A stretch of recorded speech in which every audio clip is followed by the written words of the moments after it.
Welcome to This Week in the Regency, the second week of January. This time we're in 1817 and it's all about fashion. I decided to have a look at what was happening in fashion in some of what were called at the time the provincial centres. That is, those cities outside of London and maybe outside of Edinburgh, it also being a capital. So I picked the Derby Mercury. Now, Derbyshire is north of London, and at the time, Derby was a relatively small city, only just a city, maybe just a town. What I was surprised to find was that there was a section on fashions in January in the Derby Mercury on the 9th of January, and it was really detailed. Like when we think of fashions for January, these days we think of kind of more general statements, hems are being worn longer, hats maybe bigger, whatever, but kind of more general advice. But this was really specific. And it was fascinating. So I'm going to concentrate on one of the items in it. There were three. One was French fashion, which of course was new because it was only a couple of years ago that England was at war with France, and you didn't get any news about French fashion out of Paris. So people were quite interested because even then, and for some time earlier even, Paris was known to be the fashion capital. The fact that English ladies called their dressmakers modistes shows you the influence of the French, because it was the modiste's job to keep you à la mode, which is fashion in French. So we had a bit on French fashion, and then we had a description of a carriage costume. So a carriage costume is something you would wear in a carriage. So something you wear when you're going out during the day, typically. You might be paying your morning calls, which of course weren't made in the morning, but in the afternoon. Then perhaps shopping, perhaps going to see one's modiste, who knows? But it's a daytime costume pretty much. And you're meant to be able to get in and out of a carriage in it. And the description of this carriage costume was quite detailed. English, so it's specifying this is England, carriage costume, a velvet pelisse, which is like a jacket kind of thing, of a bright carmine red, superbly trimmed with ermine, the tops of the sleeves caught up à la mancheron, with rich military silk chain work, the colour of the pelisse, Russian hussar cap of ermine, ornamented with gold military chain. We can see the military, this is the fashion, is the military stuff. Limerick gloves and half boots or shoes of kid of a correspondent colour. So really detailed, and very detailed for a provincial newspaper. I mean, who's wearing that stuff in Derby? And so I went looking for, where did they get that from? And I found, of course, that it was from La Belle Assemblée. I'll show you the actual image first. We'll come back to it again. So this is the section from La Belle Assemblée, which shows you that particular outfit. Now, technically, I suppose you can get in and out of a carriage in it, in that you can see the shoes. So she's not going to trip over necessarily as she gets in and out of her barouche. But it looks really heavy. And of course, we have to remember this is January. So fur at this point in England is there to keep you warm, remembering there's no central heating. And even if you're going to look at paying a call on a friend, you can't rely on their house being warm. So that's what the muff is for, that enormous, the enormous kind of tube that she's carrying is a muff, which is interesting because it's not mentioned.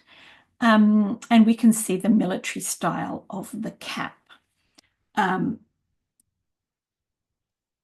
when uh, when I went looking for La Belle Assemblée, I had heard it before, obviously, because Georgette Heyer refers to it several times.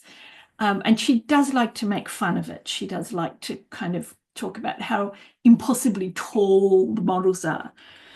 Um, and it became clear to me after doing a little bit of research that La Belle Assemblée is like Vogue. And so what it puts on its pages were um, the exaggerated effect, the kind of clothes that only a very, very tiny proportion of the population could afford or could look good in. And that carriage costume, ermine, was the most expensive um, of all furs because it was the winter coat of a particular animal. That's why it's white. It's a kind of weasel, and it changes color in winter to white to blend in with the snow. And so you have to kill it at a very specific time of year, and it's very complicated to get ermine, and so that's why it was the most expensive. It's also very rich and lush. So the idea that somebody in Derby, which had a bit of money around, but not that kind of money, that somebody in Derby who's reading the newspaper is going to go, oh, I must have everything in ermine. I mean, it's just ridiculous. So this is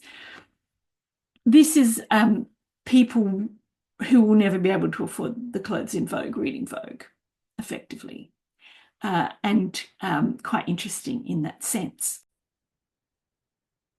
Now, I'm sure you've seen images from La Belle Assemblée prior to this, because if you're interested in the Regency, those images crop up all over the place.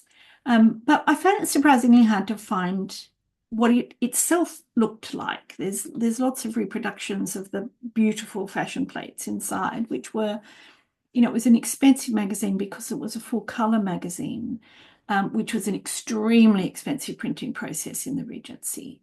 And so only the top people, the most wealthy people, would have been able to afford it. And when I went looking for the cover, of course, with old magazines, obviously the covers are the things that get scratched or torn or worn. But I did find one cover for you. And that's this one. And we can see that at this point, which is 1807, so a bit earlier than we're talking about, the Egyptian craze is in full swing, following Napoleon's conquest of Egypt.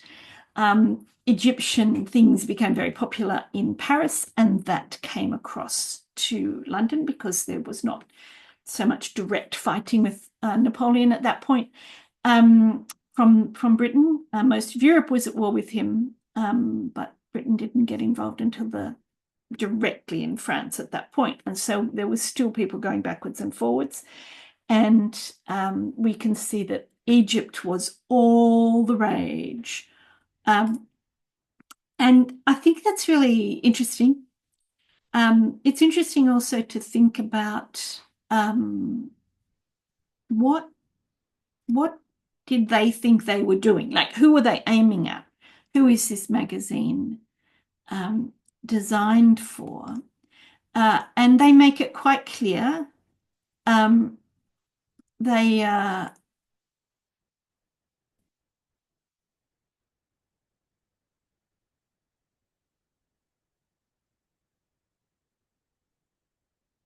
Belle is the printer. Belle's Court and Fashionable magazine. So they're aiming the magazine at people at court. And when we're in 1817, we're in the middle of the Regency. So the court is headed by the Prince Regent and, of course, the Queen. And fashionable. So those people who wish to remain a la mode. caught me in that description was further down underneath the French dress, underneath the English carriage dress, we have the hair. And if we look a little more closely at that image, we can see that she's got these little curls at the front, but that there's no hair coming out the back. And this is in line with the advice that is given in La Belle Assemblée and therefore Derby Mercury about hairdos. Because not only do you get advice about what to wear, you also get advice about hair. You don't get makeup advice, of course, in any of these magazines because ladies didn't wear makeup. And one of the real issues people who are very keen on history have is how very rarely do you get a bonnet drama, a movie or TV series set in the Regency where people aren't wearing mascara at least. And this was a big, a move away from the last century where everybody wore makeup, including men, until, the French Revolution, basically. And everybody went, oh, we better stop dressing up in case the peasants kill us. So that's why people went simple with muslin and empire lines and not big, huge skirts and stuff, because they were afraid of getting the guillotine. So it's a very simplified version of what actually happened, but there's a truth to it underneath there. So what about hairstyles? What kind of hairstyle should one wear under that smashing hussar bonnet? Well, it's not it.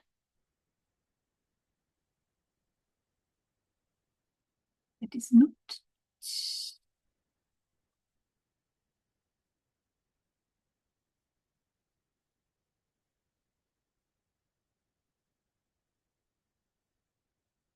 Which costume?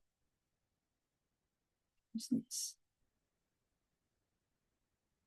Oh, yeah. Yeah, that is it, actually.